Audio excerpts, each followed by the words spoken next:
What's up, everybody? Kev, the American Pilot from American Pilot TV on a rolling flight delay here in Seattle. So my buddy Ben and I are gonna go tour the, what is it? The Boeing Future of Flight Museum. All right, we're gonna see that. So stay tuned. Talk soon.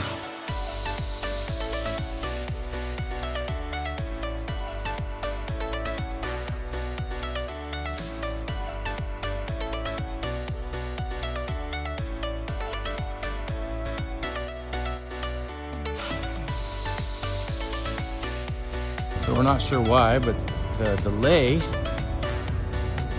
going to be 3 days total. But eventually we're going to be flying that wing lifter over there to Nagoya, Japan to either deliver something or pick something up.